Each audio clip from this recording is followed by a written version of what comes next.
3 महीने बीत चुके थे, फिर भी माँ के फोन नहीं आए थे। पहले तो रोज दिन में 3-4 फोन आते थे, सुबह, दोपहर, शाम, किसी न किसी बहाने। कभी पूछती रहती, बेटा खाना खाया? तो कभी कहती, नई रेसिपी बनाऊं? रात के 12:30 बज चुके थे। मोबाइल मेरे सिरहाने चुपचाप पड़ा था, लेकिन बुझी हुई स्क्रीन एकदम वैसी ही जैसे पिछले 3 महीनों से। तभी अचानक खिड़की से आती हवा के साथ मेरा रूम थोड़ा सा हिलने सा लगा। पता नहीं क्यों उस अजीब सी खामोशी में मुझे लगा जैसे फोन की स्क्रीन खुद ब खुद जल उठेगी, जैसे माँ की कॉल आ जाएगी, जैसे वो कहेगी, खाना खाया बेटा? लेकिन आज भी ऐसा नहीं हुआ। 3 महीने, पूरे 3 लंबे महीने। इतना वक्त माँ कभी मुझसे दूर नहीं रही। मैं शहर में और वो गांव में, फिर भी उनके फोन ऐसे आते थे जैसे उन्हें मेरे सांस लेने तक की खबर चाहिए थी। उनका कॉल न आना किसी पहेली, किसी डर का संकेत था। मैंने कई बार फोन मिलाया, पर हर बार एक ही आवाज आई, जिस नंबर पर आप संपर्क करना चाहते हैं वो अभी स्विच ऑफ है। लेकिन माँ कभी फोन बंद नहीं रखती थी। वो हमेशा कहती थी, दुनिया से कट जाऊंगी क्या, तुमसे बात नहीं करूंगी। पर अब न फोन न संदेश, मेरे भीतर डर गहराता जा रहा था। 3 महीने पहले की बात है। उस दिन काम पर बहुत तनाव था, मैं माँ को फोन नहीं कर पाया। रात को उनका कॉल आया, पर मैं मीटिंग में था। मैंने बस मैसेज भेज दिया, माँ बाद में बात करता हूँ, और माँ ने जवाब दिया, ठीक है बेटा। बस वो आखिरी मैसेज था। अगले दिन उनका फोन बंद आया। मैंने सोचा शायद बैटरी खत्म हो गई होगी। 2 दिन बीते, 3 दिन, फिर हफ्ता। पापा नहीं थे, वो बहुत पहले चले गए थे। माँ अकेली थी। गांव में दादी चाचा सब होते हुए भी वो हमेशा मेरे पास आने वाले फोन को ही अपनी दुनिया मानती थी। पर 3 महीनों की ये खामोशी किसी तूफान की चेतावनी थी। आखिर मैंने तय किया, अब जाऊंगा ही। बस में बैठा तो माँ की आवाज कानों में गूंज रही थी, अरे शहर में काम कितना मुश्किल होता होगा रे, खाना समय पर खाया कर। बस के हर झटके के साथ मन में डर बढ़ता जा रहा था। गांव पहुंचते ही गली में एक अजीब सी चुप्पी थी। बच्चे खेल रहे थे, लेकिन वे मुझे देखकर अचानक चुप हो गए, जैसे कुछ कहना चाहते हो। आंगन का दरवाजा बंद था। माँ कभी दरवाजा बंद नहीं करती थी। दिल धक से रह गया। मैंने दरवाजे को धक्का दिया, वो खुल गया। घर वैसा ही था, लेकिन एकदम बेजान सा। एक कोने में माँ की कुर्सी थी, जिस पर उनके आधे कटे हुए स्वेटर का ऊन लटक रहा था। टेबल पर चश्मा रखा था, खुली हुई डायरी जिसमें उनकी लिखावट, आज भी बेटा व्यस्त होगा पर ठीक होगा। मेरी आंखों से आंसू बह निकले।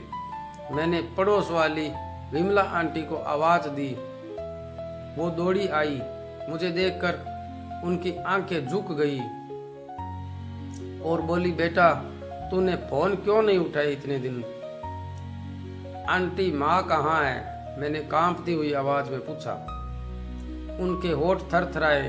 तुम्हारी माँ बहुत बीमार थी बेटा। मेरी जैसे सांस रुक गई। मैंने फिर पूछा, माँ कहाँ है? हॉस्पिटल में। किसके पास? विमला आंटी ने मेरी कलाई थाम ली। चल मैं दिखाती हूँ। वो मुझे पीछे वाले छोटे कमरे में ले गई, जिसे माँ पूजा का कमरा कहती थी। लेकिन दरवाजा खुला तो मैं अंदर जम सा गया। कमरे के बीचों बीच माँ की तस्वीर फूलों से सजी रखी हुई थी।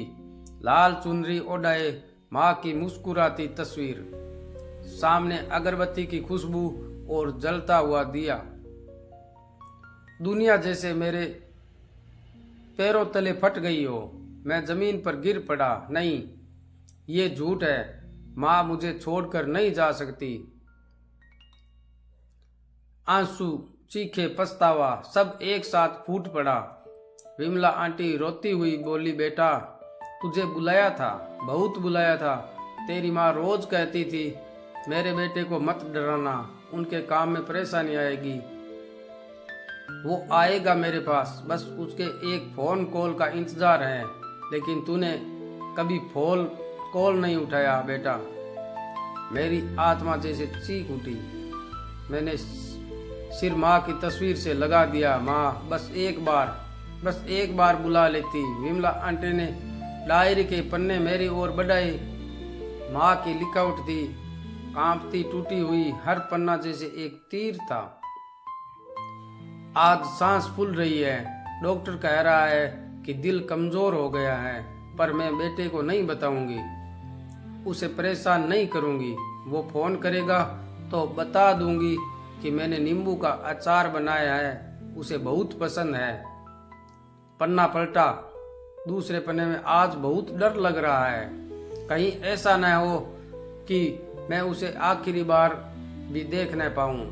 पर वो अच्छा है, बहुत अच्छा है, बस थोड़ा सा व्यस्त है मेरा बेटा, काम में डूबा रहता है। जब फोन करेगा आवाज सुनकर जी लूंगी। मेरा सीना फट रहा था, हर शब्द मेरे दिल को काट रहा था। और आखिरी पन्ना जो शायद उन्होंने जाते हुए लिखा था, आज अगर नींद में सो गई और नहीं उठी तो भगवान मेरे बेटे का सारा बोझ हल्का कर देना, उसे मेरे लिए रोना न पड़े, वो खुश रहे, बस यही प्रार्थना है। मैं फपक पड़ा। माँ तुमने मुझे माफ भी कर दिया और मैं तुम्हारा आखिरी फोन भी नहीं उठा पाया। उस रात जब मैं माँ की डेथ सर्टिफिकेट लेने तहसील गया, अधिकारी ने धीरे से कहा, आपकी माँ ने मरने से पहले एक रात आपको फोन किया था। कॉल 2 मिनट तक बजता रहा, लेकिन आपने नहीं उठाया। दुनिया घूम गई। मैंने फोन चेक किया। हाँ, उस रात मिस कॉल आया था, जिसे मैंने सोचा था कि कोई अनजान नंबर होगा, और वो कॉल मेरी माँ का आखिरी कॉल था, जिसे मैंने कभी वापस नहीं किया। उस दिन से आज तक माँ की कुर्सी, उसका चश्मा, उसकी लिखी डायरी सब मेरी आंखों में नमक की तरह चुभते रहते हैं। मैं शहर लौट आया, लेकिन फ़ोन की रिंगटोन बदल दी। अब किसी फ़ोन को देर से नहीं उठाता। हर कॉल के पीछे माँ की आवाज़ सुनाई देती है, बेटा खाना खा लिया? क्या पता इस बार भी वो ही हो, कहीं स्वर्ग से, कहीं ऊपर से मुझे पुकारती हुई, जैसे मेरी जिंदगी में माँ की याद हमेशा मिस कॉल बनकर रह गई। इस कहानी को सुनते हुए आपकी आंखें भी अगर नम हुई हैं तो प्लीज़ इस कहानी को लाइक ज़रूर करें और अपने दोस्तों के साथ शेयर करें। इस चैनल को सब्सक्राइब करें।